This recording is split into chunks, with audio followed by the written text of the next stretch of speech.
Good morning, my dear students. In the previous class, we started our fourth chapter in business studies, that is business services. In that, we discussed the meaning of services and also we discussed the nature of services and difference between services and goods, and also we discussed the banking, that is types of banks. In today's class, we start the new topic in chapter number 4, that is functions of commercial banks.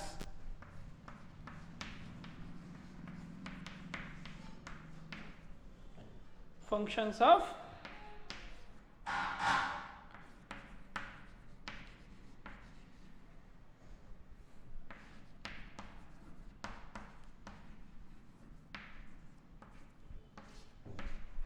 So ಇಂದಿನ ತರಗತಿಯಲ್ಲಿ ನಾವು chapter number 4 business ಸರ್ವಿಸಸ್ನ start ಮಾಡಿದ್ವಿ.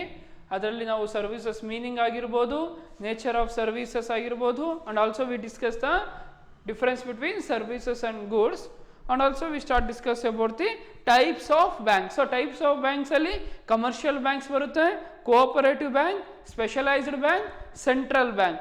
So here observe that commercial ಬ್ಯಾಂಕ್ನ first ಒಂದಿದೆ types of ಬ್ಯಾಂಕ್ಸಲ್ಲಿ. So ಇಂದಿನ ತರಗತಿಯಲ್ಲಿ functions of commercial bank, so ಆ ಬ್ಯಾಂಕ್ಸ್ನ ಕಾರ್ಯಗಳನ್ನ ನಾವು ಕಲಿತಾ ಹೋಗೋಣ. Here one thing observe that bank plays a very vital and important role in the business sector or industrial sector. So if any person ಯಾರಾದರೂ ಒಬ್ರು ಒಂದು ಬಿಸ್ನೆಸ್ನ ಸ್ಟಾರ್ಟ್ ಮಾಡಬೇಕಂದ್ರೆ ಕ್ಯಾಪಿಟಲು ತುಂಬಾ ಎಸೆನ್ಷಿಯಲ್ ಆಗಿರುತ್ತೆ. ಸೊ ಕ್ಯಾಪಿಟಲ್ ಇಲ್ದಲೇ ಯಾರು ಒಂದು ಬಿಸ್ನೆಸ್ನ ಸ್ಟಾರ್ಟ್ ಮಾಡೋಕ್ಕಾಗೋದಿಲ್ಲ. So capital is essential for every type of business or any industry. So banks place A vital role in that sector. So ಯಾವ ಥರದ್ದು ಒಂದು ಇಂಪಾರ್ಟೆಂಟ್ ರೋಲ್ ಆಗುತ್ತೆ ಅಂದರೆ, ಇಫ್ ಇನ್ ಕೇಸ್ ಅವ್ರ ಹತ್ರ ಕ್ಯಾಪಿಟಲ್ ಇಲ್ಲ, ಬಂಡವಾಳ ಇಲ್ಲ, ಬಿಸ್ನೆಸ್ ಸ್ಟಾರ್ಟ್ ಮಾಡ್ಬೇಕಂದ್ರೆ ಬ್ಯಾಂಕಲ್ಲಿ ಹೋಗಿ ಲೋನ್ ತೊಗೊಳ್ತಾರೆ, ಇಲ್ಲ ಫೈನಾನ್ಷಿಯಲ್ ಇನ್ಸ್ಟಿಟ್ಯೂಷನಲ್ಲಿ ಲೋನ್ ಬಾರೋ ಮಾಡಿ ಅವರು ಬಿಸ್ನೆಸ್ನ ಸ್ಟಾರ್ಟ್ ಮಾಡ್ತಾ ಹೋಗ್ತಾರೆ. ಸೊ ಬ್ಯಾಂಕ್ ಇಲ್ಲ ಅಂದರೆ ಸೋರ್ಸಸ್ ಆಫ್ ಕ್ಯಾಪಿಟಲ್ ಅರೈಸ್ ಆಗೋದಿಲ್ಲ. So sources of capital arise ಆಗೋದು ಯಾವ ಥರ ಅಂದರೆ, ಒಂದು ಫ್ರೆಂಡ್ಸಿಂದ ದುಡ್ಡು ನಾವು ಕಲೆಕ್ಟ್ ಮಾಡ್ಕೋಬೋದು, ರಿಲೇಟಿವ್ಸಿಂದ ಅಮೌಂಟ್ನ ಕಲೆಕ್ಟ್ ಮಾಡ್ಕೋಬೋದು, and another way is from the help of the banks ನಾವು ಕ್ಯಾಪಿಟಲ್ನ ಬಂಡವಾಳನ ಕಲೆಕ್ಟ್ ಮಾಡ್ಕೋಬೋದು. ಸೊ ಈ ಥರ ಬ್ಯಾಂಕ್ಸ್ಗಳು ಏನು ಮಾಡ್ತಾ ಹೋಗುತ್ತಂದರೆ, ಯಾರೆಲ್ಲ ಬಿಸ್ನೆಸ್ ಸ್ಟಾರ್ಟ್ ಮಾಡ್ತಾರೋ ಅವರಿಗೆಲ್ಲ ಲೋನ್ನ ಪ್ರೊವೈಡ್ ಮಾಡ್ಕೊಳ್ತಾ ಹೋಗ್ತಾರೆ. ಸೊ ಲೋನ್ ಪ್ರೊವೈಡ್ ಮಾಡೋದ್ರಿಂದ ಬ್ಯಾಂಕಿಗೆ ಏನು ಹೆಲ್ಪ್ ಆಗುತ್ತಂದರೆ, ಬ್ಯಾಂಕ್ ಅವರು ಆ ಲೋನಿಗೆ ಇಂಟ್ರೆಸ್ಟ್ ಬಡ್ಡಿನ ಚಾರ್ಜ್ ಮಾಡ್ತಾ ಹೋಗ್ತಾರೆ. ಸೊ ಇನ್ನೊಂದು ಕ್ವಶನ್ ಅರೈಸ್ ಆಗ್ತಾ ಹೋಗುತ್ತೆ, ಆ ಲೋನ್ ಕೊಡ್ಬೇಕಂದ್ರೆ ಬ್ಯಾಂಕಿಗೆ ದುಡ್ಡು ಎಲ್ಲಿಂದ ಬರುತ್ತೆ ಅನ್ನೋದು ಕ್ವಶನ್ ಅರೈಸ್ ಆಗುತ್ತೆ. So in today's class we discuss the how they get money. so functions of commercial banks ಅಲ್ಲಿ ಓದ್ಕೊಂತ ಹೋದ್ರೆ ನಾವು ಈಸಿಯಾಗಿ ಆ ಕ್ವಶನ್ಗೆ ಆನ್ಸರ್ ಸಿಗ್ತಾ ಹೋಗುತ್ತೆ. So observe that the first function of commercial banks is acceptance of deposit.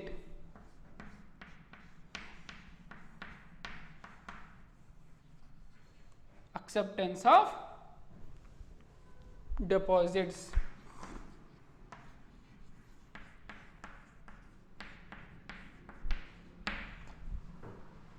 The first function of commercial bank is the acceptance of deposit. So banks ಡೆಪಾಸಿಟ್ನು accept ಮಾಡ್ಕೊಳ್ಳುತ್ತೆ, and also they give the loan to the public. So deposit public ಮುಖಾಂತರ ಡೆಪಾಸಿಟ್ನು accept ಮಾಡ್ಕೊಳ್ಳೋದು. ಹೇಗೆಂದರೆ, in case ಯಾರ ಹತ್ರನೂ ಜಾಸ್ತಿ amount ಇದ್ದರೆ ಅವರು ಮನೇಲಿ ಇಟ್ಕೊಳ್ಳೋ ಸೇಫ್ ಅಲ್ಲ ಅಂತೇಳಿ ಅವರು ಆ ಅಮೌಂಟ್ ಏನು ಮಾಡ್ತಾರೆ, ಬ್ಯಾಂಕಲ್ಲಿ ಫಿಕ್ಸ್ಡ್ ಡೆಪಾಸಿಟ್ ಮಾಡ್ತಾರೆ ಆ ಅಮೌಂಟ್ನ. ಸೊ ಫಿಕ್ಸ್ಡ್ ಡೆಪಾಸಿಟ್ ಮಾಡೋದ್ರಿಂದ ಅವ್ರಿಗೆ ಏನು ಹೆಲ್ಪ್ ಆಗುತ್ತೆ ಅಂದರೆ, ಆ ಅಮೌಂಟಿಗೆ ಇಂಟ್ರೆಸ್ಟ್ ಚಾರ್ಜ್ ಮಾಡ್ತಾ ಹೋಗ್ತಾರೆ. ಸೊ ಇಂಟ್ರೆಸ್ಟ್ ಬರೋದ್ರಿಂದ ಅವರಿಗೆ ಆ ಡೆಪಾಸಿಟ್ ಮಾಡಿರೋ ಅಮೌಂಟು ಇನ್ಕ್ರೀಸ್ ಆಗ್ತಾ ಹೋಗುತ್ತೆ. So it is the one of the benefit for the fixed deposit.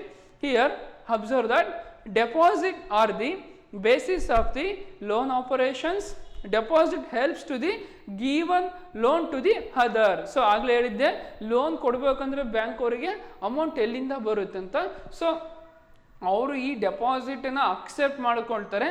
So ಆ ಡೆಪಾಸಿಟ್ ಬ್ಯಾಂಕಲ್ಲಿ ಇರುತ್ತೆ. ಸೊ ಇನ್ನೊಬ್ರು ಯಾರಾದರೂ ಅಮೌಂಟ್ ಬಂದು ಕೇಳಿದ್ರೆ ಈಸಿಯಾಗಿ ಲೋನ ಕೊಡ್ತಾ ಹೋಗ್ತಾರೆ. ಫಾರ್ ಎಕ್ಸಾಂಪಲ್, ಎ ಅನ್ನೋ ಪರ್ಸನ್ ಹತ್ರ ಜಾಸ್ತಿ ಅಮೌಂಟ್ ಇರುತ್ತೆ, ಅವನು ಫಾರ್ ಎಕ್ಸಾಂಪಲ್ 2 lakhs ಇರುತ್ತೆ.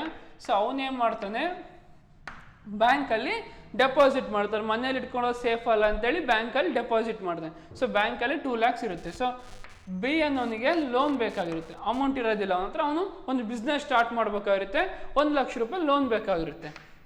ಸೊ ಅವಾಗ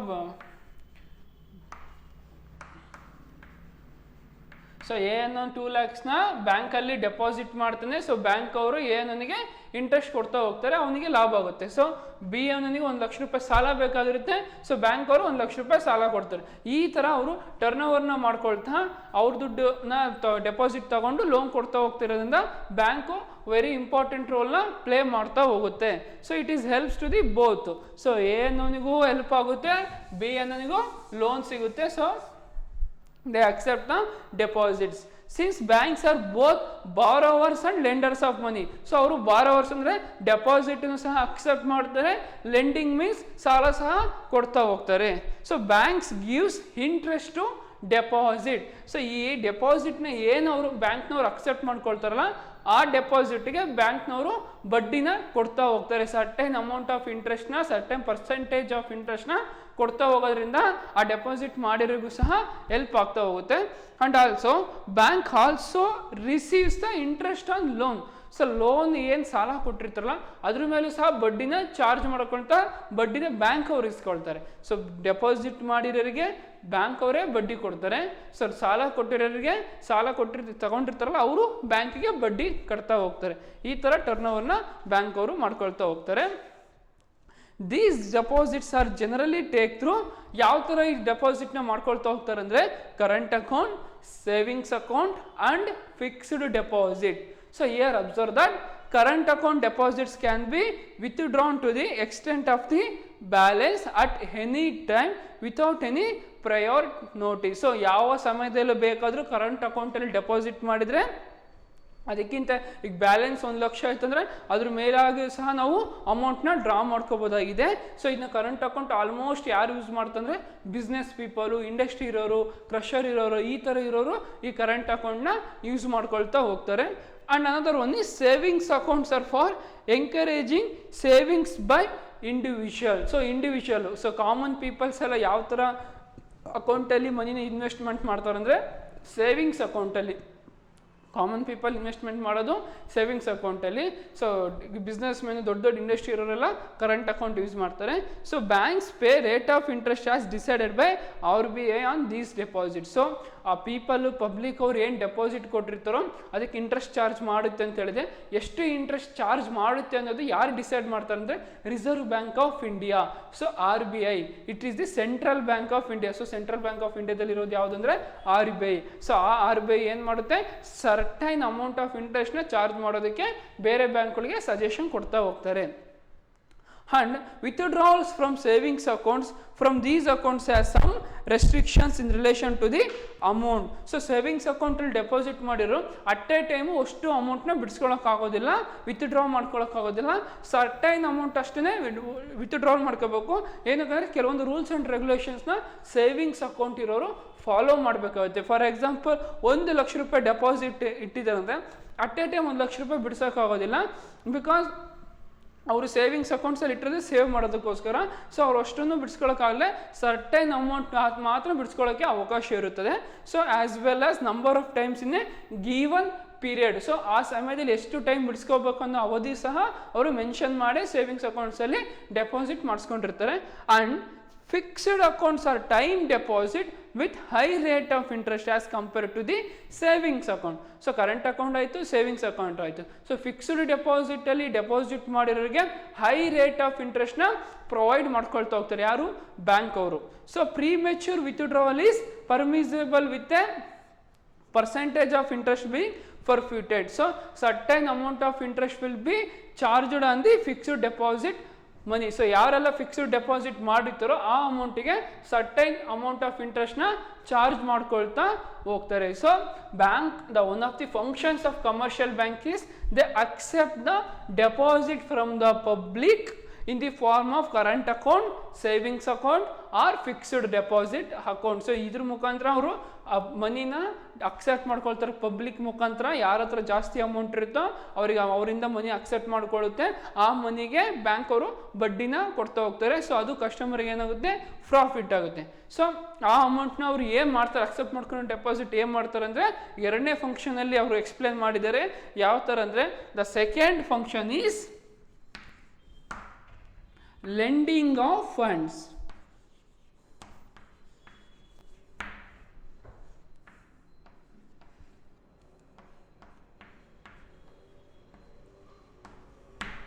so lending of funds means ಸಾಲ ನೀಡುವುದು. ಸೊ ಫಸ್ಟ್ ಫಂಕ್ಷನ್ ಏನು, accepting the deposit. The second function is lending of funds. So second major activity of commercial bank is to provide loans and advances out of money received through the deposit from the public. So public ಮುಖಾಂತರ deposit ಮಾಡ್ಕೊಂಡಿರೋ ಅಮೌಂಟಿಂದ ಅವ್ರು ಏನು ಮಾಡ್ತಾರೆ, ಸಾಲನ ನೀಡ್ತಾ ಹೋಗ್ತಾರೆ. ಯಾರ್ಯಾರಿಗೆ ಸಾಲ ಕೊಡ್ತಾರೆ ಅಂದರೆ, ಒಂದು ಬಿಸ್ನೆಸ್ ಪೀಪಲ್ ಆಗಿರ್ಬೋದು, ಇಂಡಸ್ಟ್ರೀಸ್ ಆಗಿರ್ಬೋದು. ಒಂದು ಇಂಡಸ್ಟ್ರಿ ಸ್ಟಾರ್ಟ್ ಮಾಡಬೇಕು ಅಂದ್ಕೊಂಡಿರೋರಿಗೆ ಸೋರ್ಸಸ್ ಆಫ್ ಕ್ಯಾಪಿಟಲ್ ಅರೈಸ್ ಆಗಿಲ್ಲ ಅಂದರೆ ಸಾಲ ನೀಡ್ತಾರಲ್ಲ, ಆ ಸಾಲ ನೀಡೋ ಅಮೌಂಟ್ ಯಾವುದಂದರೆ ಅವರು ಪಬ್ಲಿಕ್ ಮುಖಾಂತರನೇ ಅಕ್ಸೆಪ್ಟ್ ಮಾಡ್ಕೊಂಡಿರೋ ಅಮೌಂಟಿಂದನೇ ಅವರು ಸಾಲನ ಕೊಡ್ತಾ ಹೋಗ್ತಾರೆ. So giving loan is helps to the many business people. The many business people receive money from the bank in the form of loan. So many business people ಏನು ಮಾಡ್ತಾರೆ ಅಂದರೆ, bank ಮುಖಾಂತರ loan ತೊಗೊಂಡು ಅವರು ಬಿಸ್ನೆಸ್ನ ಸ್ಟಾರ್ಟ್ ಮಾಡ್ತಾ ಹೋಗ್ತಾರೆ. So ಎಷ್ಟೊಂದು ಜನ ಡ್ರೀಮ್ಸ್ಗಳು, ಬಿಸ್ನೆಸ್ ಮಾಡಬೇಕು ಅನ್ನೋ ಡ್ರೀಮ್ಗಳು ನಡೆಯೋದಿಲ್ಲ. ಏನಕ್ಕಂದರೆ ಲೋನ್ ತೊಗೊಳಕ್ಕಾಗೋದಿಲ್ಲ. Because so some banks will charge the high rate of interest. So high rate of interest charge ಮಾಡುತ್ತೆ ಅಂತೇಳಿ ಕೆಲವರು ಸಾಲನೇ ತಗೊಳ್ಳೋದಿಲ್ಲ. ಬಟ್ ಕೆಲವೊಂದು ಬ್ಯಾಂಕ್ಗಳು ಏನು ಮಾಡ್ತಾರೆ ಅಂದರೆ, ಕಡಿಮೆ ಬಡ್ಡಿ ದರದಲ್ಲಿ ಸಾಲ ಕೊಡ್ತಾ ಹೋಗುತ್ತೆ ಬಿಸ್ನೆಸ್ ಪೀಪಲ್ಗೆ. ಸೊ ಇದು ಬ್ಯಾಂಕ್ದವ್ರಿಗೆ ಏನಾಗುತ್ತೆ, ಹೆಲ್ಪ್ ಆಗ್ತಾ ಹೋಗುತ್ತೆ. So these loans and advances can be made in the form of overdraft, cash credits, discounting, trade bills, term loans, consumer credits and other miscellaneous expenses. So ಕೆಲವೊಂದು overdraft ಮುಖಾಂತರ ಅವರು ಸಾಲನ ಕೊಡ್ತಾ ಹೋಗ್ತಾರೆ. Trade discount and cash credit ಇದ್ರ ಮುಖಾಂತರ ಅವರು ಲೋನ್ನ ಪ್ರೊವೈಡ್ ಮಾಡ್ಕೊಳ್ತಾ ಹೋಗ್ತಾರೆ. Lending of funds by banks contribute a great deal to trade, industries, transports and other business activities. ಇವರು ಲೆಂಡಿಂಗ್ ಆಫ್ ಫಂಡ್ಸ್ ಸಾಲ ನೀಡೋದ್ರಿಂದ ಇಂಡಸ್ಟ್ರೀಸ್ಗಾಗಿರ್ಬೋದು, ಬಿಸ್ನೆಸ್ ಪೀಪಲ್ಸ್ಗಾಗಿರ್ಬೋದು, ಟ್ರಾನ್ಸ್ಪೋರ್ಟೇಷನ್ ಸರ್ವಿಸ್ಗಾಗಿರ್ಬೋದು ತುಂಬಾ ಹೆಲ್ಪ್ ಆಗ್ತಾ ಹೋಗುತ್ತೆ. Because they fulfil their dreams with help of these loans. Many industries transport service may take the loan in the bank for starting their business. So many industries ಏನು ಮಾಡ್ತಾ ಹೋಗ್ತಾರೆ, ಒಂದು start ಮಾಡ್ಬೇಕಂದ್ರೆ ಅವರು ಲೋನ್ನ ಬ್ಯಾಂಕಲ್ಲಿ ತಗೊಳ್ತಾರೆ. ಸೊ ಲೋನ್ ಇಲ್ದಲೆ ಅವ್ರು start ಮಾಡೋಕ್ಕಾಗೋದಿಲ್ಲ. ಬಿಕಾಸ್ ಅಷ್ಟು ಯೂಜ್ ಕ್ಯಾಪಿಟಲ್ ಆಫ್ ಅಮೌಂಟ್ನ ಇನ್ವೆಸ್ಟ್ಮೆಂಟ್ ಮಾಡೋಕ್ಕಾಗೋದಿಲ್ಲ. So they taken the loan from the bank. Therefore it is the one of the major function performed by the commercial bank. So it is also the one of the major functions of the commercial bank. So they accept the deposit from the public and the lending of funds to the public. So public ಮುಖಾಂತರನೇ ಡೆಪಾಸಿಟ್ನ accept ಮಾಡಿಕೊಂಡು ಪಬ್ಲಿಕ್ಕಿಗೆ ಅವರು ಸಾಲನ ಕೊಡ್ತಾ ಹೋಗ್ತಾರೆ. So the third function is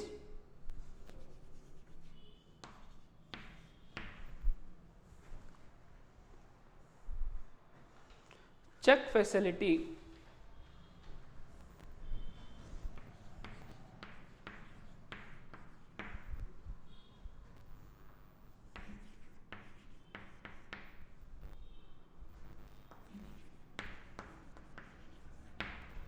so bank ಅವರು cheque ಸೌಲಭ್ಯ ಸಹ ಕಸ್ಟಮರಿಗೆ ಪ್ರೊವೈಡ್ ಮಾಡ್ಕೊಳ್ತಾ ಹೋಗ್ತಾರೆ. It is also the one of the functions of commercial banks. How means observe that bank renders a very important service to the customer by collecting their cheques drawn on other bank. So cheque ಮುಖಾಂತರ ಚೆಕ್ನ collect ಮಾಡಿಕೊಂಡು ಆ check ಮುಖಾಂತರ collection ಹಾಕ್ಕೊಂಡು ಅಮೌಂಟ್ನ ಕೊಡ್ತಾ ಹೋಗ್ತಾರೆ. For example, ಬ್ಯಾಂಕಲ್ಲಿ ಡೆಪಾಸಿಟ್ ಮಾಡಿರ್ತಾರೆ, ಆ ಅಮೌಂಟ್ನ ಹೇಗೆ ಬಿಡಿಸ್ಕೊಳ್ತಾರೆ ಅಂದರೆ ಚೆಕ್ ಮುಖಾಂತರ ಚೆಕ್ಕಲ್ಲಿ ಎಷ್ಟು ಅಮೌಂಟ್ ನಾವು ಬಿಡಿಸ್ಕೋಬೇಕಂತ ಮೆನ್ಷನ್ ಮಾಡಿ ಬಿಡಿಸ್ಕೊಳ್ತಾ ಹೋಗ್ತಾರೆ. So cheque is a document that orders a bank to pay a specific amount of money from a person account. So cheque ಅನ್ನೋದು ಒಂದು ಡಾಕ್ಯುಮೆಂಟ್ ಆಗಿರುತ್ತೆ that orders to bank. So ಅವರು ಬ್ಯಾಂಕಿಗೆ ಹೇಳ್ತಾರೆ to pay a specific amount of money from the person account. So ನನ್ನದೊಂದು ಅಕೌಂಟಲ್ಲಿ ₹1,00,000 amount ಇದ್ದರೆ ನಾನೊಂದು ಚೆಕ್ ಬರೆದು ಕೊಟ್ಟರೆ ನನ್ನ ಅಕೌಂಟಲ್ಲಿ ಅಮೌಂಟ್ ಇದ್ದರೆ ಆ ಚೆಕ್ಕಿಂದ ಅಮೌಂಟ್ನ ವಿತ್ಡ್ರಾ ಮಾಡ್ಕೋಬೋದು to the person whose name the cheque has been issued. So ಯಾರ ನೇಮಲ್ಲಿ ಆ ಚೆಕ್ ಇಶ್ಯೂ ಆಗಿರುತ್ತೆ ಆ ಪರ್ಸನ್ ಅಕೌಂಟಲ್ಲೇ ನಾವು ಅಮೌಂಟ್ನ ಬಿಡಿಸ್ಕೋಬೇಕಾಗಿರುತ್ತೆ. ಸೊ ನನ್ನ ನೇಮಲ್ಲಿರೋ ಚೆಕ್ನ ಬೇರೆಯವ್ರ ಅಕೌಂಟಲ್ಲಿರೋ ಮನಿನ ಬಿಡಿಸ್ಕೊಳಕ್ಕಾಗೋದಿಲ್ಲ. ಸೊ ನನ್ನ ಅಮೌಂಟಲ್ಲಿ ನನ್ನ ಅಕೌಂಟಿನ ಚೆಕ್ಕು ನಾನೇ ಅಮೌಂಟ್ನ ವಿಡ್ರಾ ಮಾಡ್ಕೋಬೇಕಾಗುತ್ತೆ. So the person writing the cheque, ಯಾರು ಚೆಕ್ನ ಬರೀತಿರ್ತಾರೋ ಅವ್ರು ಏನು ಮಾಡ್ಬೇಕಂದ್ರೆ he should writes the various details. So ಕೆಲವೊಂದು ಡೀಟೇಲ್ಸ್ನ ಮೆನ್ಷನ್ ಮಾಡಬೇಕಾಗಿರುತ್ತೆ including the monetary amount. So ಎಷ್ಟು ಅಮೌಂಟ್ನ ಬಿಡಿಸ್ಕೊಳ್ತಿದ್ದೀನಿ ಅನ್ನೋದು ಸಹ ಮೆನ್ಷನ್ ಮಾಡಬೇಕಾಗಿರುತ್ತೆ. And also he should mention the date and a pay on the cheque and signs it. So ಅದನ್ನ ಸೈನ್ ಮಾಡಿ ಸೊ ಡೇಟ್ ಸಮೇತ ಮೆನ್ಷನ್ ಮಾಡಿ ಹಾಕ್ಬೇಕಾಗುತ್ತೆ. ಫಾರ್ ಎಕ್ಸಾಂಪಲ್ ಎ ಅನ್ನೋ ಅಕೌಂಟಲ್ಲಿ 1 lakhs rupees ಇತ್ತು ಅಂದರೆ 1 lakh rupees ಇರುತ್ತೆ. ಸೊ ಚೆಕ್ ಬರೀತಿರೋದು ಮಿನಿಮಮ್ ಆಗಿ ಏನೆಲ್ಲ ಬರಿಬೇಕಂದ್ರೆ ಯಾವ ದಿನ ಡೇಟ್ ಮೆನ್ಷನ್ ಮಾಡಬೇಕಾಗುತ್ತೆ, ಅವತ್ತಿನ ದಿನ ಯಾವ ದಿನ ಅಮೌಂಟ್ ಬಿಡಿಸ್ಕೊಳ್ತಿದ್ದೋ ಆವತ್ತಿನ ದಿನದ ಡೇಟ್ ಮೆನ್ಷನ್ ಮಾಡಬೇಕಾಗುತ್ತೆ. ಆ್ಯಂಡ್ ಆಲ್ಸೋ ಎ ಅನ್ನೋನ ಸೈನು ಸಹ ಮಾಡಬೇಕಾಗುತ್ತೆ.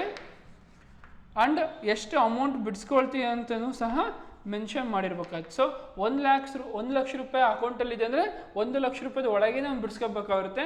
ಸೊ 1 ಲಕ್ಷದ ಮೇಲೆ 1,10,000 ಅಂದರೆ ಆ ಚೆಕ್ಕು ಕಲೆಕ್ಷನಿಗೆ ಹೋಗೋದಿಲ್ಲ, ಇದು ತಪ್ಪಾಗುತ್ತೆ. ಅವನು ಬಿಲೋ 1 lakh ಬಿಡಿಸ್ಕೋಬೇಕಾಗುತ್ತೆ. ಯಾಕಂದರೆ ಅವನ ಅಕೌಂಟಲ್ಲಿರೋದು 1 ಲಕ್ಷ ರೂಪಾಯಿ ಅಷ್ಟೇ. ಸೊ 1 ಲಕ್ಷ ರೂಪಾಯಿ ಇರೋದ್ರಿಂದ 1 ಲಕ್ಷ ರೂಪಾಯಿ ತನಕ ಅಷ್ಟೇ ಅವನು ಆ ಚೆಕ್ಕಲ್ಲಿ ಅಮೌಂಟ್ನ ಮೆನ್ಷನ್ ಮಾಡಬೇಕಾಗಿರುತ್ತೆ. ಅದಕ್ಕಿಂತ ಜಾಸ್ತಿ ಅಮೌಂಟ್ ಮೆನ್ಷನ್ ಮಾಡಿದ್ರೆ ಚೆಕ್ಕು ಕಲೆಕ್ಷನ್ ಆಗೋದಿಲ್ಲ, ಚೆಕ್ಕು ಬೌನ್ಸ್ ಆಗುತ್ತೆ. ಸೊ ಚೆಕ್ ಬೌನ್ಸ್ ಆಗುತ್ತೆ ಅಂತ ಹೇಳ್ತಾರಲ್ಲ, ಇದೇ ಕಾರಣಕ್ಕೆ. ಸೊ ಅಕೌಂಟಲ್ಲಿ ಎಷ್ಟು ಅಮೌಂಟ್ ಇರುತ್ತೋ ಅಷ್ಟೇ ಅಮೌಂಟ್ನ ಅವರು ಬಿಡಿಸ್ಕೋಬೇಕಾಗಿರುತ್ತೆ, ಅದಕ್ಕಿಂತ ಹೆಚ್ಚಿನ ಅಮೌಂಟು ಬಿಡಿಸ್ಕೊಳಕ್ಕೆ ಬರೋದಿಲ್ಲ. ಸೊ ಆ್ಯಂಡ್ ಆಲ್ಸೋ ಸೈನ್ ಮಾಡಿಲ್ಲ ಅಂದರೆ, ಸೊ ಅಕೌಂಟ್ ಹೋಲ್ಡರ್ ಏನಾದ್ರು ಸೈನ್ ಮಾಡಿಲ್ಲ ಅಂದರೆ ಚೆಕ್ಕು ಕಲೆಕ್ಷನಿಗೆ ಆಗೋದಿಲ್ಲ, ಚೆಕ್ಕಿಂದ ಅಮೌಂಟ್ನ ವಿತ್ಡ್ರಾ ಮಾಡ್ಕೊಳಕ್ಕಾಗೋದಿಲ್ಲ. So sign is essential. Without sign the banks don't issue the money. So cheque is the most developed credit instruments and unique feature and functions of bank for the withdrawal of service. So it plays a very important role in the banking sector. So check in easy now amount na draw ಮಾಡ್ಕೋಬಹುದಾಗಿದೆ.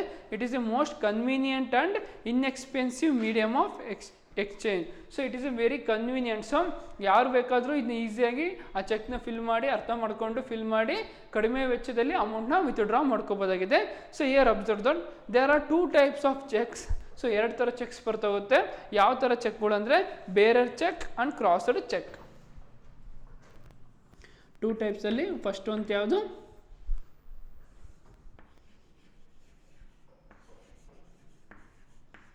Bearer cheque and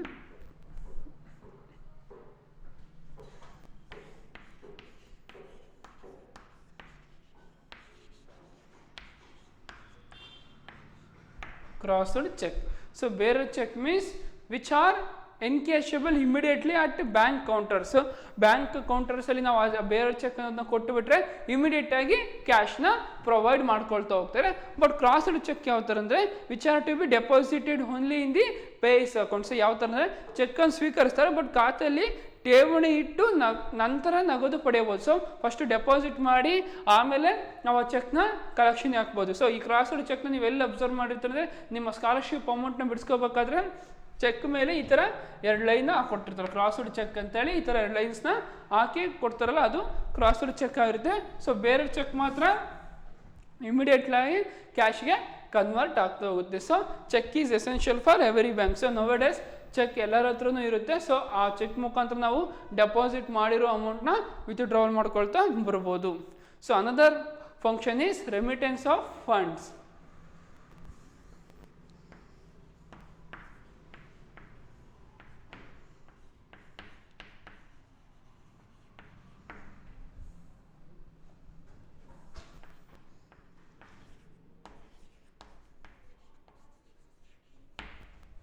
Remittance of funds.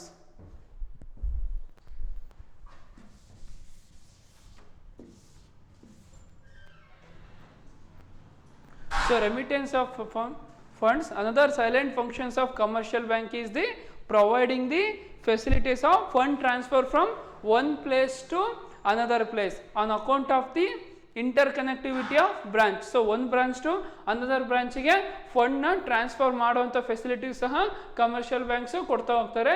Here observe that the transfer of fund is administrated by using bank drafts, pay orders, mail transfers or nominal commission charges. So ಒಂದು commission normal charges ಮಾಡಿ ಫಂಡ್ನ ಒಂದು bank to ಇನ್ನೊಂದು ಬ್ಯಾಂಕಿಗೆ ವರ್ಗಾವಣೆ ಮಾಡ್ತಾ ಸಹ ಹೋಗ್ತಾರೆ. So it is also the one of the major functions of the bank, commercial banks. It helps to the transfer of funds from the one bank to the another bank. So A ಅನ್ನೋ ಬ್ಯಾಂಕಲ್ಲಿ fund ಇರುತ್ತೆ, ಅದನ್ನ B ಅನ್ನೋ ಬ್ಯಾಂಕಿಗೆ transfer ಮಾಡ್ಬೇಕಂದ್ರೆ so ಈ ಬ್ಯಾಂಕ್ಗಳು ಏನು ಮಾಡ್ತಾರೆ, ಈಸಿಯಾಗಿ RTGS ಅವರ ನೆಫ್ಟ್ ಆದರೂ ಮಾಡ್ಕೊಳ್ತಾ ಫಂಡ್ನ ಒಂದು ಬ್ಯಾಂಕ್ ಟು ಅನದರ್ ಬ್ಯಾಂಕ್ಗೆ ಟ್ರಾನ್ಸ್ಫರ್ ಮಾಡ್ಕೊಳ್ತಾ ಹೋಗ್ತಾರೆ. So the amount receiver Peyi can present the draft on the draw bank at is place and collect the amount. ಯಾರು ಅಮೌಂಟ್ ರಿಸೀವ್ ಮಾಡ್ಕೊಳ್ತಾರೋ, ಈ ಯಾವ ಬ್ಯಾಂಕಿಂದ ರಿಸೀವ್ ಮಾಡ್ಕೊಳ್ತಾರೋ ಆ ಬ್ಯಾಂಕ್ ಅವರು ಒಂದು ರೆಸಿಪ್ಟ್ ಕೊಟ್ಟಿರ್ತಾರೆ, ಆ ರೆಸಿಪ್ಟ್ನ ಇನ್ನೊಂದು ಬ್ಯಾಂಕಿಗೆ ಹೋಗಿ ಕೊಟ್ಟರೆ ಅವರು ಅಮೌಂಟ್ನ ಕಲೆಕ್ಟ್ ಮಾಡ್ಕೋಬೋದಾಗಿದೆ, ಈಸಿಯಾಗಿ ಕಲೆಕ್ಟ್ ಮಾಡ್ಕೋಬೋದಾಗಿದೆ. So another function is allied services. So last function is allied services.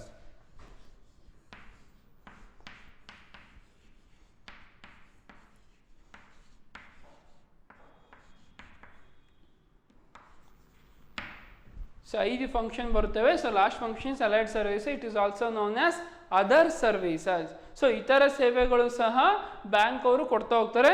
Observe that in addition to the above function bank also provide various other services. So ಯಾವ ಥರ ಅದರ್ ಸರ್ವಿಸಸ್ ಅವ್ರು provide ಮಾಡ್ತಾರೆ ಅಂದರೆ such as bill payments, locker facilities, underwriting services. So bill payments ಮಾಡ್ಬೇಕಂದ್ರೆ for example current bill ಆಗಿರ್ಬೋದು, insurance bill ಆಗಿರ್ಬೋದು, water bill ಆಗಿರ್ಬೋದು, ಮೊದಲೆಲ್ಲ ನಾವು ಅಲ್ಲೇ ಹೋಗಿ ಪೇ ಮಾಡಬೇಕಾಗುತ್ತೆ.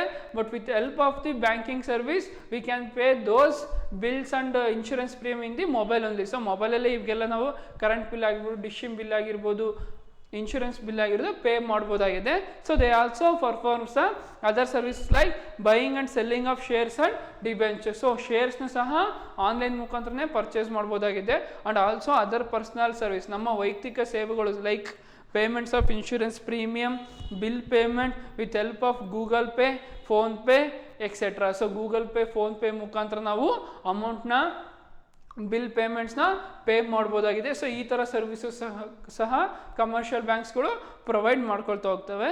So it provides various services to the people. So ಪೀಪಲಿಗೆ ಬ್ಯಾಂಕ್ಗಳು ಏನೋ ವೇರಿಯಸ್ ತುಂಬಾ ಸರ್ವಿಸಸ್ಗಳನ್ನ ಪ್ರೊವೈಡ್ ಮಾಡ್ಕೊಳ್ತಾ ಹೋಗ್ತೇವೆ. ಸೊ ಮೊದಲೆಲ್ಲ ಇನ್ಶೂರೆನ್ಸ್ ಪ್ರೀಮಿಯಮ್ ಪೇ ಮಾಡ್ಬೇಕಂದ್ರೆ LIC ಆಫೀಸಿಗೆ ಹೋಗಿ ನಾವು ಪೇ ಮಾಡಬೇಕಾಗುತ್ತೆ. But now days in the mobile only we can pay those insurance premium. And also if in case ನನ್ನ ಹತ್ರ A ಅನ್ನೋ ಹತ್ರ ಅಮೌಂಟ್ ಇರುತ್ತೆ, B ಅನ್ನೋ ಇನ್ನೊಂದು ಬ್ಯಾಂಕ್ ಆಗಿರುತ್ತೆ, ಸೊ ಅವನಿಗೆ ಅಮೌಂಟ್ನ ನಾನು ಪೇ ಮಾಡಬೇಕಂದ್ರೆ ಟ್ರಾನ್ಸ್ಫರ್ ಆಫ್ ಫಂಡ್ಸ್ ಮಾಡ್ಬೇಕಂದ್ರೆ ಬ್ಯಾಂಕಿಗೆ ಹೋಗಿ ಅಮೌಂಟ್ನ ಕೊಟ್ಟು ಟ್ರಾನ್ಸ್ಫರ್ ಮಾಡ್ಬೇಕಂತಂದಿಲ್ಲ.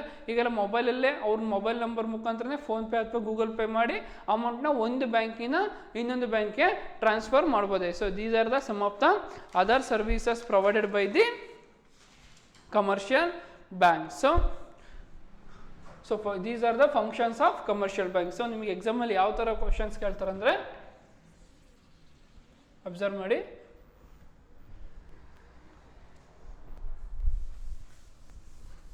ಸೊ ಎಕ್ಸಾಮ್ ಅಲ್ಲಿ ಅಥವಾ ಟೆಸ್ಟ್ ಅಲ್ಲಿ 4 ಮಾರ್ಕ್ಸ್ಗೆ ಈ ತರ ಕ್ವೆಶ್ಚನ್ ಕೇಳ್ತಾರೆ. Explain the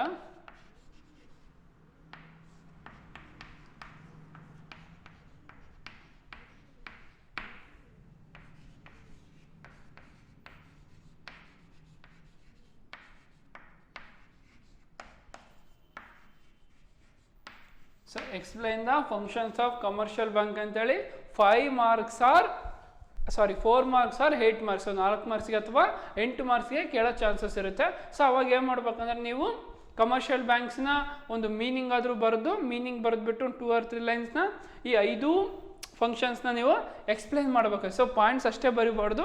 so for example acceptance of deposit ಅಂತ ಬರೆದು 2 or 3 ಲೈನ್ ಎಕ್ಸ್ಪ್ಲೈನ್ ಮಾಡಬೇಕಾಗಿರುತ್ತೆ. ಸೊ ಲೆಂಡಿಂಗ್ ಆಫ್ ಫಂಡ್ಸ್ ಅಂತ ಪಾಯಿಂಟ್ಸ್ ಬರೆದ್ಬಿಟ್ಟು ಎಕ್ಸ್ಪ್ಲನೇಷನ್ ಮಾಡಬೇಕಾಗುತ್ತೆ. ಸೊ ಈ 5 ಫಂಕ್ಷನ್ಸ್ನ ನೀವು 1 by 1 ಬರೆದು ವಿತ್ ಎಕ್ಸ್ಪ್ಲನೇಷನ್ ಮಾಡಿದ್ರೆ ನಿಮಗೆ 4 ಮಾರ್ಕ್ಸಿಗೆ ಅಥವಾ 8 ಮಾರ್ಕ್ಸಿಗೆ ಕೇಳಿದಾಗ ಈಸಿಯಾಗಿ ಮಾರ್ಕ್ಸ್ನ ಗೆಟ್ ಆನ್ ಮಾಡ್ಬೋದು. So once again I repeat these functions means the first function is acceptance of deposit. So ಎಲ್ಲ ಬ್ಯಾಂಕ್ಗಳು ಕಮರ್ಷಿಯಲ್ ಬ್ಯಾಂಕ್ಸ್ ಅಲ್ಲದೆ ಇತರ ಬ್ಯಾಂಕ್ಗಳು ಸಹ ಪಬ್ಲಿಕ್ ಮುಖಾಂತರ ಡೆಪಾಸಿಟ್ನ ಅಕ್ಸೆಪ್ಟ್ ಮಾಡ್ಕೊಳ್ತಾರೆ. ಏನಕ್ಕಂದ್ರೆ ಬೇರೆಯವರಿಗೆ ಅಮೌಂಟ್ನ ಲೋನ್ ಮುಖಾಂತರ ಪ್ರೊವೈಡ್ ಮಾಡ್ಕೊಳ್ತಾ ಹೋಗ್ತಾರೆ. So they accept the deposit from the public. So ಆ ಡೆಪಾಸಿಟ್ನ ಅಕ್ಸೆಪ್ಟ್ ಮಾಡೋದ್ರ ಮುಖಾಂತರ ಆ ಡೆಪಾಸಿಟ್ ಕಸ್ಟಮರ್ಸ್ ಕೊಡ್ತಿದ್ರಲ್ಲ ಅವ್ರಿಗೆ ಏನು ಬೆನಿಫಿಟ್ ಅಂದರೆ they receives the interest on that amount. So ಏನು ಡೆಪಾಸಿಟ್ ಮಾಡಿರ್ತಾರಲ್ಲ ಆ ಅಮೌಂಟಿಗೆ ಅವರು ಇಂಟ್ರೆಸ್ಟ್ ಸಹ ಕೊಡ್ತಾ ಹೋಗ್ತಾರೆ. So it is also the helpful for the those people. And also banks gives interest on the loan also. So ಏನು loan provide ಮಾಡಿರ್ತಾರಲ್ಲ ಅವರಿಗೂ ಸಹ ಇಂಟ್ರೆಸ್ಟ್ ಕೊಡ್ತಾ ಹೋಗ್ತಾರೆ. ಸೊ ಈ ಡೆಪಾಸಿಟ್ನ ಯಾವ ಮುಖಾಂತರ ಮಾಡ್ಬೋದು ಅಂದರೆ ಕರೆಂಟ್ ಅಕೌಂಟ್ ಮುಖಾಂತರ, ಸೇವಿಂಗ್ಸ್ ಅಕೌಂಟ್ ಮುಖಾಂತರ ಆ್ಯಂಡ್ ಆಲ್ಸೋ ಫಿಕ್ಸ್ಡ್ ಡೆಪಾಸಿಟ್ ಸಹ ಮಾಡ್ಬೋದು. So current account, savings accounts and fixed deposits account ಈ ಥರ ಅವರು ಡೆಪಾಸಿಟ್ನ ಅಕ್ಸೆಪ್ಟ್ ಮಾಡ್ಕೊಳ್ತಾ ಬರ್ತಾರೆ. ಯಾರಿಂದ? ಪಬ್ಲಿಕ್ಕಿಂದ ಅಕ್ಸೆಪ್ಟ್ ಮಾಡ್ಕೊಳ್ತಾ ಬರ್ತಾರೆ. So it is the one of the important functions of commercial bank. So another function is lending of fund. So ಸಾಲನ ಕೊಡ್ತಾ ಹೋಗ್ತಾರೆ, ಸಾಲನ ನೀಡ್ತಾ ಹೋಗ್ತಾರೆ. ಸೊ ಸಾಲನ ಯಾರಿಗೆ ಕೊಡ್ತಾರೆ ಅಂದರೆ ಬಿಸ್ನೆಸ್ ಪೀಪಲ್ಗೆ ಆಗಿರ್ಬೋದು, ಇಂಡಸ್ಟ್ರೀಸ್ ಆಗಿರ್ಬೋದು, ಯಾರೆಲ್ಲ ಕಷ್ಟದಲ್ಲಿರ್ತಾರೋ ಅವ್ರಿಗೆ ಸಾಲ ಬೇಕಾಗುತ್ತೆ. ಸೊ ಈ ಬ್ಯಾಂಕ್ ಅವ್ರು ಏನು ಮಾಡ್ತಾರೆ? ಸಾಲ ನೀಡ್ತಾ ಹೋಗ್ತಾರೆ. ಸೊ ಆ ಸಾಲ ನೀಡ್ಬೇಕಂದ್ರೆ ಅವ್ರಿಗೆ ಅಮೌಂಟ್ ಎಲ್ಲಿಂದ ಬರುತ್ತಂದರೆ ಇಲ್ಲೇನು ಡೆಪಾಸಿಟ್ನ ಅಕ್ಸೆಪ್ಟ್ ಮಾಡಿರ್ತಾರಲ್ಲ ಆ ಡೆಪಾಸಿಟ್ ಅಮೌಂಟಲ್ಲೇ ಆ ಪೀಪಲ್ಗೆ ಸಾಲ ನೀಡ್ತಾ ಹೋಗ್ತಾರೆ. ಸೊ ಆ ಸಾಲ ಕೊಡೋದ್ರಿಂದ ಬ್ಯಾಂಕಿಗೆ ಏನು ಹೆಲ್ಪ್ ಅಂತ ಕೇಳ್ಬೋದು. ಸೊ ಬ್ಯಾಂಕ್ ಅವರು ಆ ಕೊಟ್ಟಿರುವ ಲೋನಿಗೆ certain amount of interest, that is ಬಡ್ಡಿನ ಅವರು ಅದನ್ನ ಚಾರ್ಜ್ ಮಾಡ್ಕೊಳ್ತಾ ಹೋಗ್ತಾರೆ. ಸೊ ಆ ಅಮೌಂಟಿನ ಸಹ ಆ ಬ್ಯಾಂಕ್ನ ಇಂಪ್ರೂವ್ ಮಾಡ್ಕೊಳ್ತಾ ಹೋಗ್ತಾರೆ. So it is also the second major activity of commercial bank. So ಒಂದು ಬಿಸ್ನೆಸ್ ಸ್ಟಾರ್ಟ್ ಮಾಡ್ಬೇಕಂದ್ರೆ ಕ್ಯಾಪಿಟಲ್ ಎಸೆನ್ಷಿಯಲ್ ಆಗಿರುತ್ತೆ. So sources of capital, so capital ಯಾವ ಥರ ಅರೇಂಜ್ ಮಾಡ್ಕೊಳ್ತಾ ಹೋಗ್ತಾರೆ? ಒಂದು ಫ್ರೆಂಡ್ಸ್ ಮುಖಾಂತರ, ರಿಲೇಟಿವ್ಸ್ ಮುಖಾಂತರ ಅರೈಸ್ ಮಾಡ್ಕೊಳ್ತಾ ಹೋಗ್ತಾರೆ. ಸೊ ಫ್ರೆಂಡ್ಸು ರಿಲೇಟಿವ್ಸು ಕೊಡಲಿಲ್ಲ ಅಂದರೆ ಸೊ ನೆಕ್ಸ್ಟ್ ಸೋರ್ಸಸ್ ಬ್ಯಾಂಕ್ಸಲ್ಲಿ ಲೋನಿಗೆ ಅಪ್ಲೈ ಮಾಡ್ತಾರೆ. ಸೊ ಬ್ಯಾಂಕ್ ಅವರು ಲೋನ್ನ ಕೊಡ್ತಾ ಹೋಗ್ತಾರೆ. So lending of funds is also the another functions of the commercial bank. So the third function is cheque facility. So ಇವರು ಡೆಪಾಸಿಟ್ ಇರೋ ಅಮೌಂಟ್ನ ಯಾವ ಥರ ಬಿಡಿಸ್ಕೊಳ್ತಾರೆ ಅಂದರೆ ಚೆಕ್ ಮುಖಾಂತರ ಬಿಡಿಸ್ಕೊಳ್ತಾ ಹೋಗ್ತಾರೆ. ಸೊ ಆ ಪರ್ಸನ್ ಯಾರ ಅಕೌಂಟಲ್ಲಿ ಡೆಪಾಸಿಟ್ ಮಾಡಿರ್ತಾರೋ ಅವ್ನಿಗೊಂದು ಚೆಕ್ನ ಕೊಟ್ಟಿರ್ತಾರೆ. ಆ ಚೆಕ್ಕಲ್ಲಿ ಅವ್ನ ನೇಮು ಸಹ ಮೆನ್ಷನ್ ಮಾಡಿರ್ತಾರೆ. ಸೊ ಆ ಚೆಕ್ನ ಅದನ್ನು ಡಾಕ್ಯುಮೆಂಟ್ಸ್ ಅಂತ ಕರೀತಾರೆ. ಸೊ ಆ ಚೆಕ್ಕಲ್ಲಿ ನಾವು ಡೇಟ್ ಮೆನ್ಷನ್ ಮಾಡಿರ್ಬೇಕಾಗುತ್ತೆ. ಆ್ಯಂಡ್ ಆಲ್ಸೋ ಎಷ್ಟು ಅಮೌಂಟ್ನ ಬಿಡಿಸ್ಕೊಳ್ತಿದ್ದೀನಿ ಅನ್ನೋದು ಸಹ ಮೆನ್ಷನ್ ಮಾಡಿರ್ಬೇಕಾಗುತ್ತೆ. ಆ್ಯಂಡ್ ಆಲ್ಸೋ ಆ ಪರ್ಸನ್ನು ಸೈನ್ ಮಾಡಿರ್ಬೇಕಾದ್ರೆ. ಸೊ ಸೈನ್ ಮಾಡದೇ ಇರೋ ಚೆಕ್ನ ಕಲೆಕ್ಷನಿಗೆ ಹಾಕೋಕ್ಕಾಗಲ್ಲ, ಅಮೌಂಟು ಬರೋದಿಲ್ಲ. ಸೊ ಆ ಪರ್ಸನ್ ಯಾರ ಅಕೌಂಟಲ್ಲಿ ಇರುತ್ತೋ ದುಡ್ಡು ಆ ಪರ್ಸನ್ನು ಆ ಚೆಕ್ಕಿಗೆ ಸೈನ್ ಮಾಡಬೇಕಾಗುತ್ತೆ. So and also very important thing is ಅವನ ಅಕೌಂಟಲ್ಲಿ ಎಷ್ಟು ಅಮೌಂಟ್ ಇರುತ್ತೋ ಅಷ್ಟೇ ಅಮೌಂಟ್ ಅವ್ನು ಬಿಡಿಸ್ಕೋಬೇಕಾಗುತ್ತೆ. ಅದಕ್ಕಿಂತ ಹೆಚ್ಚು ಅಮೌಂಟ್ನ ಬಿಡಿಸ್ಕೊಳ್ಳೋದು ಅಮೌಂಟ್ನ ಮೆನ್ಷನ್ ಮಾಡಿದರೆ ಅಮೌಂಟು ಕಲೆಕ್ಷನ್ ಆಗೋದಿಲ್ಲ, ವಿತ್ಡ್ರಾ ಮಾಡೋಕ್ಕಾಗೋದಿಲ್ಲ, ಚೆಕ್ಕು ಬೌನ್ಸ್ ಆಗ್ತಾ ಹೋಗುತ್ತೆ. ಸೊ ಫಾರ್ ಎಕ್ಸಾಂಪಲ್ ಅವ್ನ ಅಕೌಂಟಲ್ಲಿ 1 ಲಕ್ಷ ರೂಪಾಯಿ ಇತ್ತು ಅಂದರೆ 1 ಲಕ್ಷ ರೂಪಾಯಿ ಬಿಡಿಸ್ಕೋಬೇಕಾಗುತ್ತೆ. ಅದಕ್ಕಿಂತ 1 ರೂಪಾಯಿ ಜಾಸ್ತಿನೂ ಸಹ ಕೊಡೋದಿಲ್ಲ. ಸೊ ಚೆಕ್ಕು ವೇಸ್ಟ್ ಆಗ್ತಾ ಹೋಗುತ್ತೆ.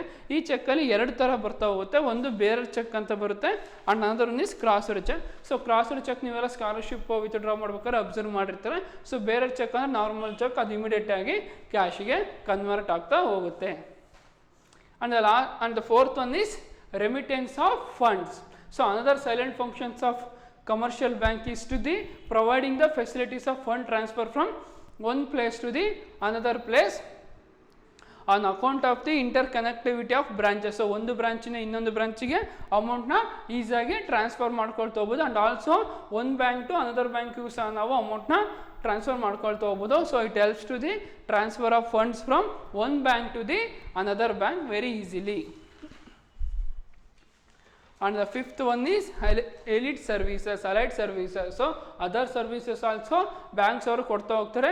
In addition to these functions, bank also provide other services like such as bill payments, locker facilities, underwriting services. They also perform other services like buying and selling of shares and debentures and other personal services like payment of insurance premium, bill payments. So insurance premium ಆಗಿರ್ಬೋದು, bill payments like current bill, water bill, dish bill. So ಈ ಎಲ್ಲ bill ಪೇಮೆಂಟ್ನ ಸಹ ನಾವು ಆ ಆಫೀಸ್ಗಳಿಗೆ ಹೋಗಿ payment ಮಾಡ್ಬೇಕಂತ ಏನಿಲ್ಲ, mobile ಮುಖಾಂತರ like Google Pay or PhonePe ಮುಖಾಂತರ ಸಹ ಆ ಬ್ಯಾಂಕ್ನ ಗೂಗಲ್ ಪೇ ಫೋನ್ಪೇಗೆ ಲಿಂಕ್ ಮಾಡಿ ಆ ಬ್ಯಾಂಕ್ ಮುಖಾಂತರ ಆನ್ಲೈನ್ ಸರ್ವಿಸಸ್ ಸಹ ಒದಗಿಸ್ತಾ ಹೋಗ್ತಾರೆ. ಸೊ ಇದು ಕಸ್ಟಮರ್ ಸ್ಯಾಟಿಸ್ಫ್ಯಾಕ್ಷನ್ ಈಸಿ ಆಗುತ್ತೆ.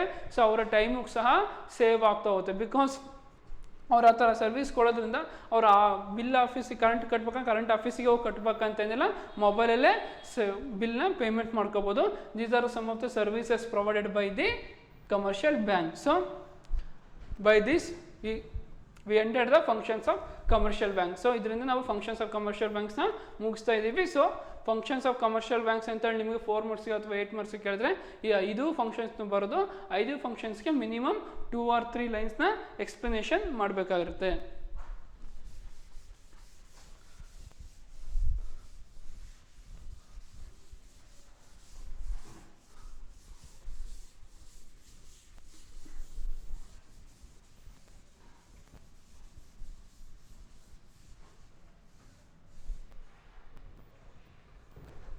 The next topic in the chapter number 4 is e-banking. The new topic is e-banking. Another important topic in your 4th chapter.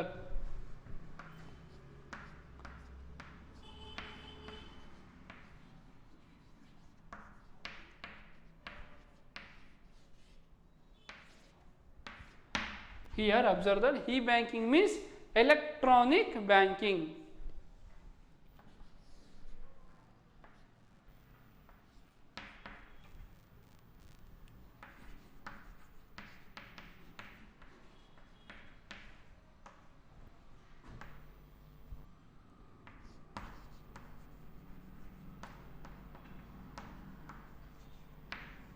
E means electronic. So ಶಾರ್ಟ್ಕಟಲ್ಲಿ ನಾವು ಏನಂತ ಕರಿತೀವಿ, electronic banking ಅಂತ ಕರಿತೀವಿ. So ನೀವೆಲ್ಲ ಇದು E ಬ್ಯಾಂಕಿಂಗ್ನ ಕೇಳಿರ್ತೀರ, ನಿಮ್ಮ SLCಲೆಲ್ಲ ಇದ್ರ ಬಗ್ಗೆ ನೀವು ತಿಳ್ಕೊಂಡಿರ್ತೀರ. So observe that e banking or electronic banking means conduct of business operation through the electronic device or electronic means. So conduct of the any banking operation like ಒಂದು ಡೆಪಾಸಿಟ್ ಅಕ್ಸೆಪ್ಟ್ ಮಾಡ್ಕೊಂಡಿರೋದಾಗಿರ್ಬೋದು, ಲೋನ್ನ ಕೊಡೋದಾಗಿರ್ಬೋದು, ಮುಂಚೆ ಎಲ್ಲ ಹ್ಯಾಂಡ್ ಕೊಡ್ತಿದ್ರು. So e banking ಬಂದಮೇಲೆ ಏನು ಮಾಡುತ್ತಂದರೆ e banking or electronic banking means conduct of banking operation through the electronic device ಮುಖಾಂತರನೇ ಆ ಆಪರೇಷನ್ಸ್ನ ಕಂಡಕ್ಟ್ ಮಾಡ್ಕೊಳ್ತಾ ಹೋಗ್ತಾರೆ. Such as computers, telephones, mobile phones, ATMs etcetera. ಇದ್ರ ಮುಖಾಂತರ ಏನು ಮಾಡ್ತಾರೆ, ಟ್ರಾನ್ಸಾಕ್ಷನ್ನ ಸ್ಟಾರ್ಟ್ ಮಾಡ್ಕೊಳ್ತಾ ಹೋಗ್ತಾರೆ. In short cut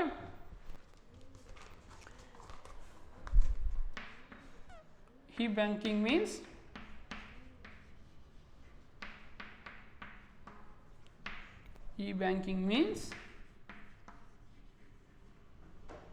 conduct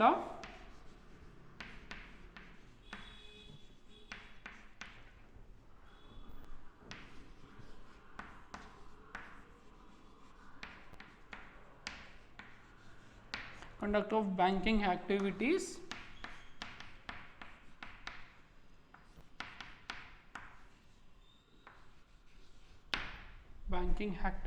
are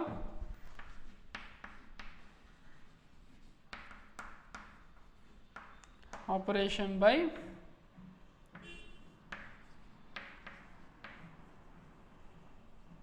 bankers through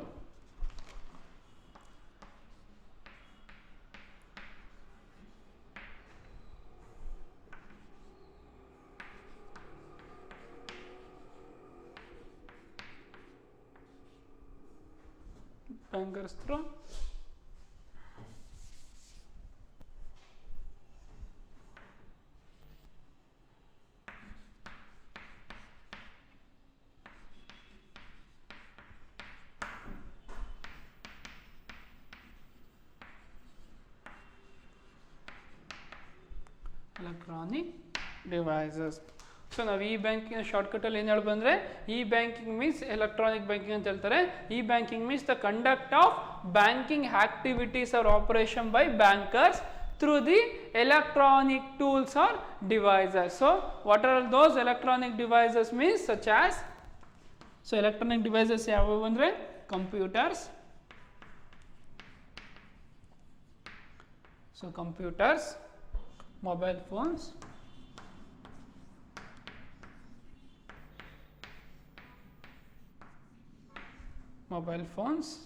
ATM, automated teller machine.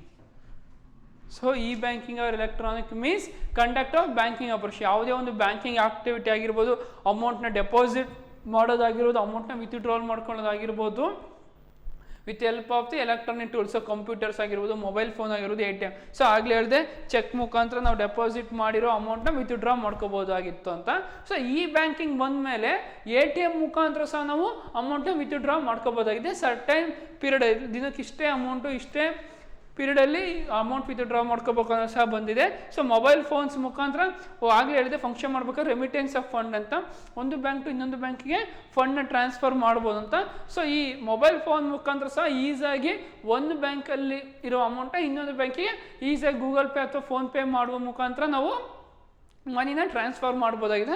And also computers ಬರೋದ್ರಿಂದ ಬೈ ಹ್ಯಾಂಡಲ್ಲಿ ಎಲ್ಲ ಡಾಕ್ಯುಮೆಂಟ್ಸ್ನ ಮೇಂಟೈನ್ ಮಾಡಬೇಕಾಗುತ್ತೆ. Like purchase book, sales book, ಯಾವುದರ ಒಂದು ಬಿಲ್ ಪೇಮೆಂಟು, ಬಿಲ್ ರಿಸೀವೇಬಲ್, ಈ ಥರ ಸಹ ನಾನಾ ಅಕೌಂಟ್ಗಳನ್ನ ಬೈ ಹ್ಯಾಂಡ್ ಬರೀತಿದ್ರು. ಸೊ ಈ ಬ್ಯಾಂಕಿಂಗ್ ಬಂದಮೇಲೆ ಎಲ್ಲ ಟ್ರಾನ್ಸಾಕ್ಷನ್ಸು ಸಹ ಕಂಪ್ಯೂಟರ್ಸಲ್ಲಿ ಆಟೋಮೆಟಿಕ್ ಆಗಿ ಎಂಟ್ರಿ ಆಗ್ತಾ ಹೋಗುತ್ತೆ. So it helps to the in this new digital marketplace bankers and financial institutions have started providing services over the internet. So internet ಮುಖಾಂತರ, ಅಂತರ್ಜಾಲದ ಮುಖಾಂತರ ಅವ್ರು ಏನು ಮಾಡ್ತಾರೆ, ಸರ್ವಿಸಸ್ನ ಪೀಪಲಿಗೆ ಪ್ರೊವೈಡ್ ಮಾಡ್ಕೊಳ್ತಾ ಹೋಗ್ತಾರೆ.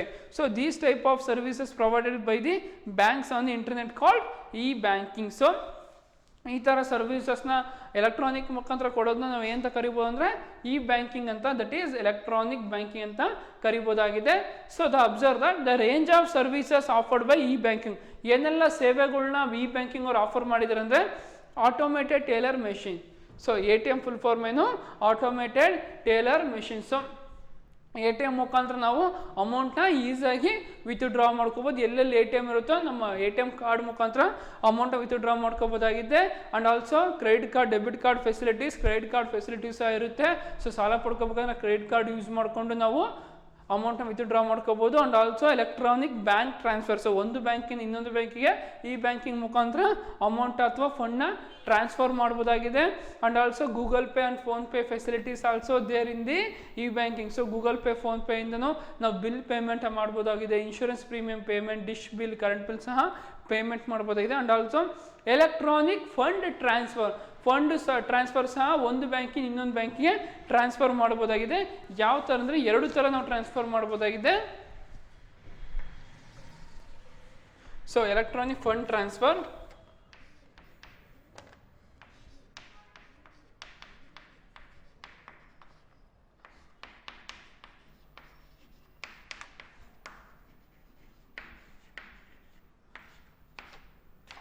ಸೊ ಯಾವ ಥರ ಅಂದರೆ ಒಂದಿದೆ NEFT,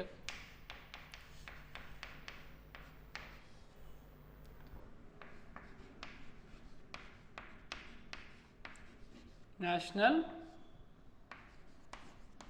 electronic. So N means national, E means electronic, F means fund, T means transfer. So ನಿಮಗೆ 1 ಮಾರ್ಕ್ಸಿಗೆ ಕೇಳ್ಬೋದು ನೆಫ್ಟ್ ಫುಲ್ ಫಾರ್ಮ್ ಅಂತ. ಅವಾಗ N means national, E means electronic, F means fund, T means transfer. So another way is RTGS. RTGS means real time gross settlement. R means real, T means time,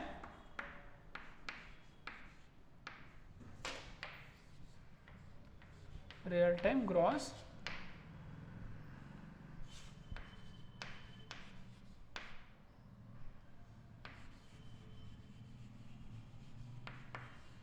So electronic fund transfers we can done in 2 ways. One is national electronic fund transfer and another one is real time gross settlement. So here observe that NEFT means it is an electronic system for transfer of funds from any bank branch to the individual firm or corporate body. So ಯಾವುದೇ ಒಂದು ಬ್ಯಾಂಕಲ್ಲಿರೋ ಅಮೌಂಟ್ನ individual ಆಗಿರ್ಬೋದು corporate ಸೆಕ್ಟರ್ಗೆ ಆಗಿರ್ಬೋದು ಈಸಿಯಾಗಿ ನಾವು electronic ಮುಖಾಂತರ transfer ಮಾಡ್ಬೋದಾಗಿದೆ having account with any other bank branch in country. ಆ ದೇಶದಲ್ಲಿರುವ ಯಾವುದೇ ಒಂದು ಬ್ಯಾಂಕ್ ಅಥವಾ ಯಾವುದೇ ಒಂದು ಬ್ರಾಂಚಿಗೆ ಈ ನ್ಯಾಷನಲ್ ಎಲೆಕ್ಟ್ರಾನಿಕ್ ಫಂಡ್ ಟ್ರಾನ್ಸ್ಫರ್ ಮುಖಾಂತರ ಅಮೌಂಟ್ನ ಟ್ರಾನ್ಸ್ಫರ್ ಮಾಡ್ಬೋದೇ. ಆ್ಯಂಡ್ ಅನದರ್ ವೇ ಸಹ ಇದೆ, ಯಾವುದಂದ್ರೆ RTGS, real time gross settlement.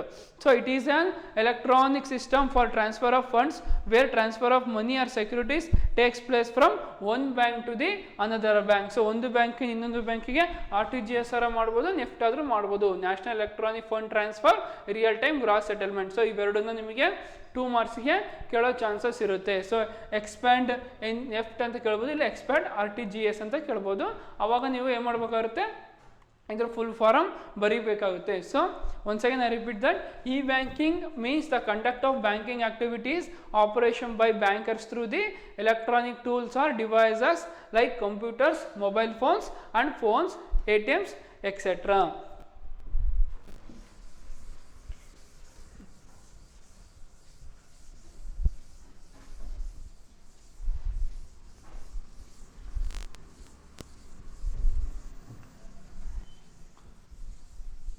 So e ಬ್ಯಾಂಕಿಂಗಲ್ಲಿ ನಿಮಗೆ ಯಾವ ಥರ ಕ್ವಶನ್ಸ್ ಅರೈಸ್ ಆಗ್ಬೋದು ಅಂದರೆ 2 ಮಾರ್ಕ್ಸಿಗೆ ಕೇಳ್ಬೋದು.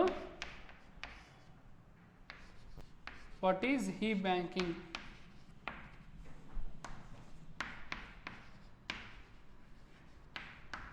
ಸೊ ಎಕ್ಸಾಮಲ್ಲಿ ಇದನ್ನು ನಿಮಗೆ ಕೇಳೋ ಚಾನ್ಸಸ್ ತುಂಬಾ ಇರುತ್ತೆ. What is E banking or meaning of e banking or define e banking ಅಂತ ಕೇಳ್ಬೋದು. And another one is expand. Expand, NEFT,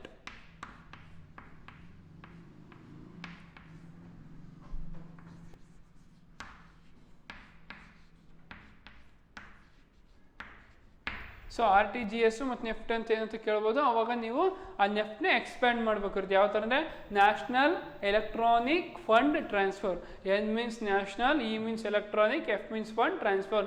national electronic fund transfer ಇದು 1 ಮಾರ್ಕ್ಸಿಗೆ ಕೇಳ್ತಾರೆ. And RTGS real time gross settlement. So real, R means real, T means time, G means gross settlement, S means settlement, real time gross settlement. So 4 ಮಾರ್ಕ್ಸಿಗೆ ಸಹ questions arise ಆಗೋ chances ಇರುತ್ತೆ. So what is E banking ಅಂತ ಕೇಳ್ಬೋದು. And expand, NEFT R and RTGS.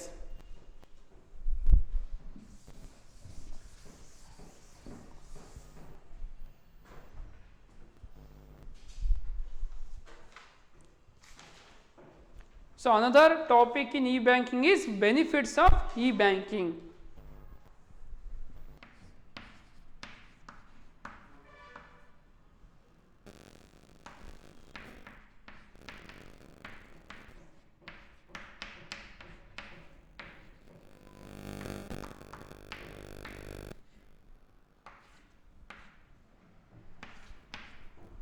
So benefits of e-banking.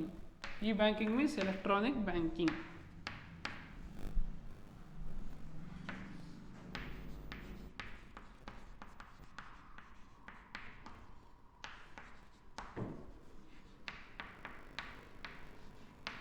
So ಈ ಬೆನಿಫಿಟ್ಸ್ಗಳು statement wise ಇದ್ದಾವೆ. ನಿಮಗೆ points wise ಬರ್ತಿದ್ವಲ್ಲ ಆ ಥರ ಪಾಯಿಂಟ್ ವೈಸ್ ಇಲ್ಲ, ಸ್ಟೇಟ್ಮೆಂಟ್ ವೈಸ್ ಇದ್ದಾವೆ. ನಿಮಗೆ ನೋಟ್ಸ್ನ ಪ್ರೊವೈಡ್ ಮಾಡಬೇಕಾದ್ರೆ ನಾನು 1 by 1 ಪಾಯಿಂಟ್ಸ್ ಮಾಡಿ ಕೊಡ್ತಾ ಹೋಗ್ತೀನಿ. Observe that there are various benefits of e-banking provided to customers. So various e-banking ಸರ್ವಿಸಸ್ನ ಗ್ರಾಹಕರಿಗೆ ಒದಗಿಸ್ತಾ ಹೋಗ್ತಾರೆ. ಹಲವಾರು ಅನುಕೂಲಗಳು e-banking ಕಸ್ಟಮರಿಗೆ ಆಗ್ತವೆ. ಯಾವೆಲ್ಲ ಅಂದರೆ e-banking facilitates digital payments and promotes transparency in financial settlements. E-banking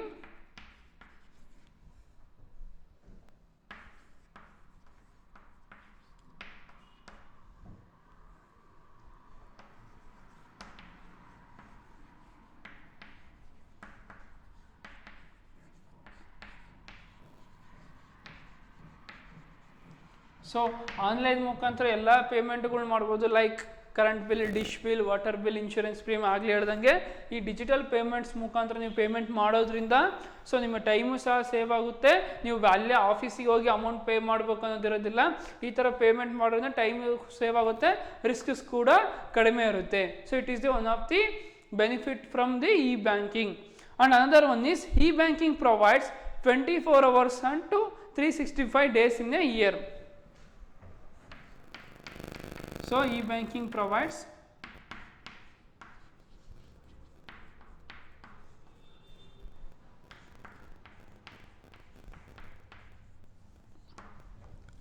e-banking provides 24 hours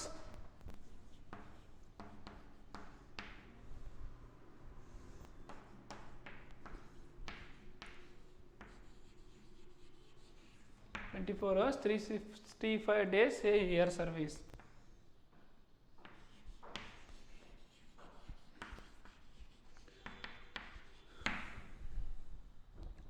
To the customers of the bank.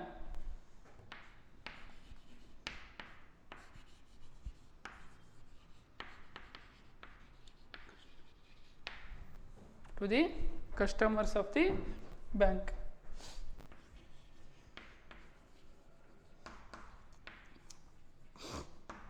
So ಆ ಬ್ಯಾಂಕಲ್ಲಿ ಇರುವಂಥ ಕಸ್ಟಮರ್ಸ್ಗೆ 365 ಡೇಸ್ ವರ್ಷ ಪೂರ್ತಿ ಇಂಟು 24/7 ಡೇಸು ಸಹ ಸರ್ವಿಸಸ್ನ ಪ್ರೊವೈಡ್ ಮಾಡ್ಕೊಳ್ತಾ ಹೋಗ್ತಾರೆ. ಇದೇ ಟೈಮಲ್ಲಿ ಸರ್ವಿಸ್ ಕೊಡ್ತಾರೆ ಅಂತೇನಿಲ್ಲ, ಯಾವ ಸಮಯದಲ್ಲೂ ಬೇಕಾದರೂ ಸಹ ನೀವು ಡಿಜಿಟಲ್ ಪೇಮೆಂಟ್ ಮಾಡ್ಬೋದು, ಒಂದು ಬ್ಯಾಂಕಿನ ಇನ್ನೊಂದು ಬ್ಯಾಂಕಿಗೆ ಅಮೌಂಟ್ನ ಟ್ರಾನ್ಸ್ಫರ್ ಮಾಡ್ಬೋದು. ಅದು ಯಾವುದ್ರ ಸಾಧ್ಯ ಅಂದರೆ ಈ ಬ್ಯಾಂಕಿಂಗಲ್ಲಿ ಮಾತ್ರ ಸಾಧ್ಯ. ಸೊ ಈ ಬ್ಯಾಂಕಿಂಗ್ ಮುಖಾಂತರ ನೀವು it provide 24 hours 365 days year of services, and customer can make some of the permitted transactions or payment from office or house while traveling via mobile phone.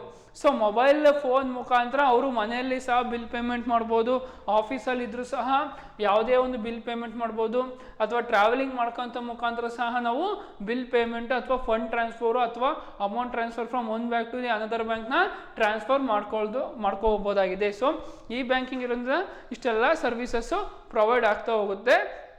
So another advantage of e-banking is customer can make some of the permitted transactions or payment from office or house or while traveling via mobile telephone. So mobile ಫೋನಿಂದ ಏನು ಮಾಡ್ಬೋದು, ಅವ್ರು ಕೆಲವೊಂದು bill ಪೇಮೆಂಟ್ಸ್ನ ಮನೆಯಿಂದನೇ payment ಮಾಡ್ಬೋದು, ಅಥವಾ ಆಫೀಸಲ್ಲೇ payment ಮಾಡ್ಬೋದು, ಅವರ work ಮಾಡ್ತಿರೋ ಆಫೀಸನ್ನೇ, ಅಥವಾ ಟ್ರಾವೆಲಿಂಗ್ ಮಾಡ್ತಾ ಮುಖಾಂತರ ಪೇಮೆಂಟ್ ಮಾಡ್ಬೋದಾಗಿದೆ. So it includes a sense of financial discipline by recording each and every transaction. So another important benefit of e-banking is each and every transaction ಸಹ ಅದರಲ್ಲಿ ಮೆನ್ಷನ್ ಮಾಡಿರ್ತಾರೆ. ಈ ಬ್ಯಾಂಕಿಂಗಲ್ಲಿ ಎಲ್ಲ ಈಚ್ ಆ್ಯಂಡ್ ಟ್ರಾನ್ಸಾಕ್ಷನ್ ಸಹ record ಆಗಿರುತ್ತೆ. So ₹1 ನೀವು transaction ಮಾಡಿದರೂ ಸಹ ಯಾವತ್ತು ₹1 ಟ್ರಾನ್ಸಾಕ್ಷನ್ ಮಾಡಿದ್ರಿ ಡೇಟ್ ಆ್ಯಂಡ್ ಟೈಮ್ ಸಹ ರೆಕಾರ್ಡ್ ಆಗಿರುತ್ತೆ. ಅದೇ ಥರ ನೀವು ₹1,00,000 ಟ್ರಾನ್ಸಾಕ್ಷನ್ ಮಾಡಿದರೂ ಸಹ ಡೇಟ್ ಆ್ಯಂಡ್ ಟೈಮ್ ರೆಕಾರ್ಡ್ ಆಗಿರುತ್ತೆ. ಸೊ ಅದೇ ನಾವು ಈ ಬ್ಯಾಂಕಿಂಗ್ ಇಲ್ದಲೆ manual banking, so by hand ನಾವು ರೆಕಾರ್ಡ್ ಆಫ್ ಟ್ರಾನ್ಸಾಕ್ಷನ್ ಮಾಡ್ತಿದ್ರೆ ಇಟ್ ಈಸ್ ವೆರಿ ಡಿಫಿಕಲ್ಟ್. ಎಲ್ಲ ಟ್ರಾನ್ಸಾಕ್ಷನ್ ಡೇ ಟು ಟೈಮ್ನ ನಾವು ಮೇಂಟೈನ್ ಮಾಡೋಕ್ಕಾಗೋದಿಲ್ಲ. But with help of the ಈ banking it can record and discipline recording by each and every transaction. So ಎಲ್ಲ ಟ್ರಾನ್ಸಾಕ್ಷನ್ಸ್ನ ಸಹ ಅದರಲ್ಲಿ ಎಂಟ್ರಿ ಮಾಡ್ಕೊಳ್ತಾ ಹೋಗ್ತಾರೆ. So each and every transaction will be recorded at A date and time, and it saves times. So ಈ ಬ್ಯಾಂಕಿಂಗಿಂದ ಏನು benefit ಅಂದರೆ time ಸಹ save ಆಗುತ್ತೆ. ಯಾವ ಥರ ಅಂದರೆ ಒಂದು ಬಿಲ್ ಪೇಮೆಂಟ್ ಮಾಡ್ಬೇಕಂದ್ರೆ ನಾವು ಅದೇ ಆಫೀಸಿಗೆ ಹೋಗಿ ನಾವು ಮಾಡ್ತಿರೋ ಕೆಲಸ ಎಲ್ಲ ಬಿಟ್ಟು ಹೋಗಿ ಪೇಮೆಂಟ್ ಮಾಡಬೇಕಾಗುತ್ತೆ. ಸೊ ಈ ಬ್ಯಾಂಕಿಂಗ್ ಇರೋದ್ರಿಂದ, ಎಲೆಕ್ಟ್ರಾನಿಕ್ ಬ್ಯಾಂಕಿಂಗ್ ಇರೋದ್ರಿಂದ, ಸೊ ನಾವು ಮನೇಲೇ ಕೂತ್ಕೊಂಡು ಮೊಬೈಲ್ ಫೋನಿಂದನೇ ಒಂದು 2 or 3 minutesಲ್ಲೇ ಎಲ್ಲ ಬಿಲ್ ಪೇಮೆಂಟು ಸಹ ಪೇಮೆಂಟ್ ಮಾಡ್ಬೋದಾಗಿದೆ. So it is saves the time and less risk. So risk ಸಹ ಕಡಿಮೆ. ಅಲ್ಲಿಗೆ ಹೋಗೋದಾಗ ಏನಾದರೂ ಅನಾಹುತ ಆಗೋ ಚಾನ್ಸಸ್ ಇರುತ್ತೆ. ಸೊ ಆ ಅನಾಹುತ ಸಹ ತಪ್ಪಿಸೋ ಚಾನ್ಸಸ್ ಈ ಬ್ಯಾಂಕಿಂಗ್ ಇರುತ್ತೆ. ಸೊ ಯಾಕಂದರೆ ಅದೇ ಆಫೀಸಿಗೆ ಹೋಗಿ ಪೇಮೆಂಟ್ ಮಾಡೋ ಅವಶ್ಯಕತೆ ಇರೋದಿಲ್ಲ. ಮನೆಯಲ್ಲೇ ಕೂತ್ಕೊಂಡು ಅಥವಾ ನೀವು ಇರುವಂಥ ಕೆಲಸ ಮಾಡ್ತಿರೋಂಥ ಆಫೀಸಲ್ಲೇ ಕೂತ್ಕೊಂಡು ನೀವು ಎಲ್ಲ ಪೇಮೆಂಟು ಸಹ ಮಾಡ್ಬೋದಾಗಿದೆ. ಆ್ಯಂಡ್